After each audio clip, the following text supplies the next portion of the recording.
Welcome back, guys. Welcome to the Manly Lifestyles Podcast. Again, I'm your host, Kevin Manley.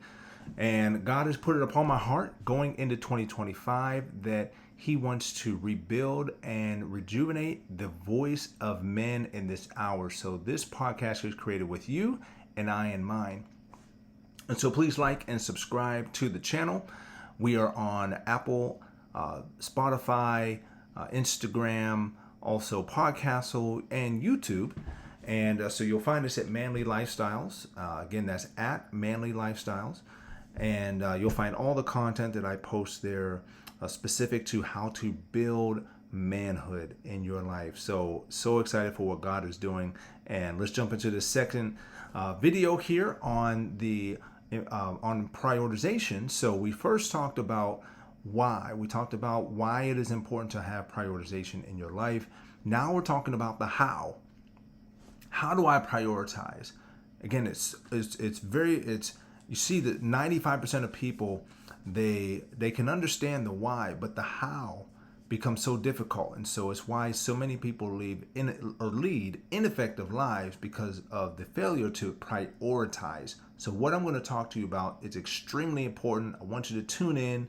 Not going to be long here, but it's important. A few points to really hone in on.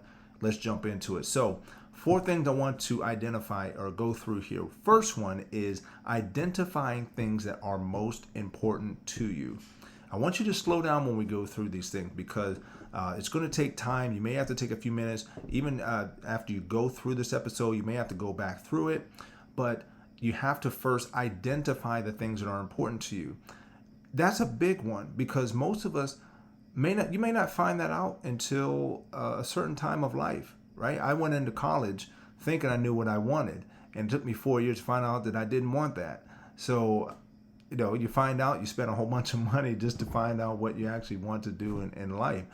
But it's not an overnight thing sometimes. Sometimes you have to really weigh and assess what is the thing that I'm doing, and is it something I truly enjoy?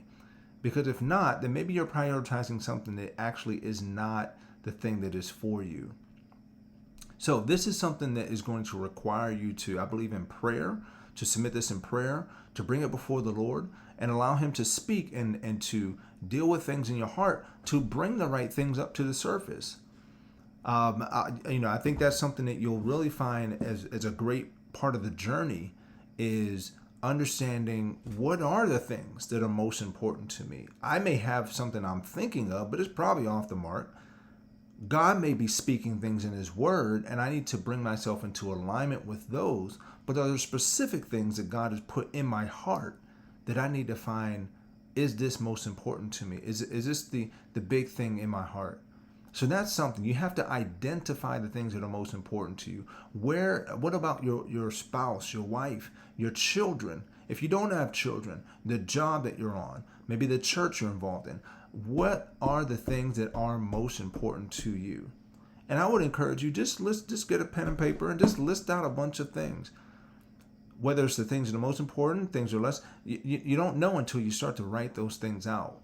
So just start there, and then as you see it, you can allow God to speak to you to begin to highlight different things highlight different things as you're looking at them. So that's the first thing, identifying them. Second thing is ranking them. Put them on paper, rank them. Now, one source that I would highly recommend, there are teachings by Dr. Miles Monroe, phenomenal teacher. He spoke and did many series on leading an effective life. He would talk about vision, and he'd break it up between vision, purpose, and I don't recall the last one, but it was extremely valuable. I actually, I took those principles and I applied that, and now I have something on my wall that gives me a better glimpse into what God has called me to do. Now, when I look at that paper, I don't think it's 100%, but it's my effort to try to take what I feel in my heart and in my spirit and give interpretation to it. So it allows me to be more intentional towards what I believe God has called me to do. I know the big themes of what God has placed in my heart, and what I put together does include those themes. And again, it's an attempt to say, I understand what I feel are most important, and I'm going to put these on paper so it helps me to see it instead of it just being something that is in my mind or in my thought process. Now I've put it to paper and it helps me to be more intentional. You want to be intentional about it. I look at that thing every day. Now there's been days I haven't looked at it. Things, you get sick, all the times, all things happen, kids, all that. But it is my purpose to intentionally look at that each and every day so that I'm setting myself on a path that I'm not misguided. I'm not waking up and I'm overwhelmed by this thing or I'm overwhelmed by that. I'm saying I am focused in on what I have prioritized. I've said this is a priority and I'm going to be intentional about making it a priority each and every day. You'll find that it's very rewarding. So you have to rank them, put them on paper. I encourage you to do it. Does not have to be perfect, but you have to start somewhere. And you might have to do 10, 12 revisions. I've done revisions. I've written them up and I've thrown some out. I said, nope, God's updated this in my heart. I have to update this on paper. So very important. Next thing here is orient your life to reflect this prioritization. Again, orient your life to reflect the thing that you say is priority. Now, I'll be the first to say it can be difficult. I've had on my list to read a certain number of books in this year. I've finished. Well, I mean, you could look at podcasts and all those things I listen to. If you consider those books, it'd be a good amount. But actual physical books, I started out on the wrong foot because I got one that was too many pages. The thing's probably about 300 pages about Civil War. But I'm still about halfway through that. And I have another one I'm going to get to. But now it's almost September, right? So I'll say. Did not hit the goal in that area. But it's important to orient your life. So the funny thing when I say that is that as I did that, it then became glaringly apparent all of the distractions that began to, or not even so much began, but that were there. All of the things that were keeping me from the thing that I said was priority for me.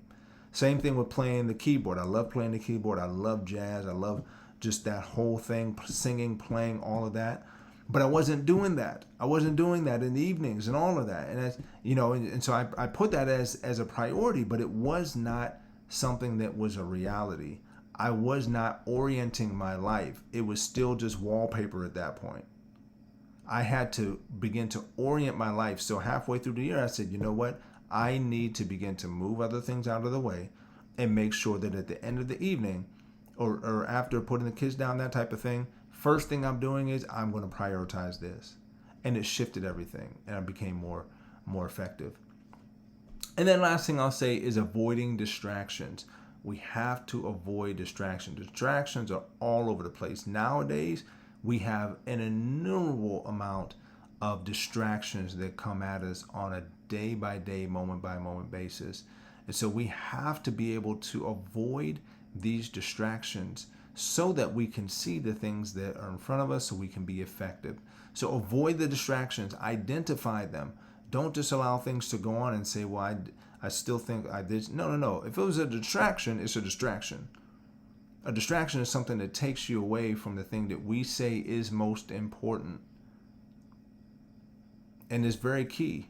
It's very key. We have to be able to do it. Avoid the distractions. So those 4 things, again, to recap, identify the things that are most important to you, rank them, put them on paper, make it plain, make it tangible, orient your life to reflect this prioritization, and avoid the distractions.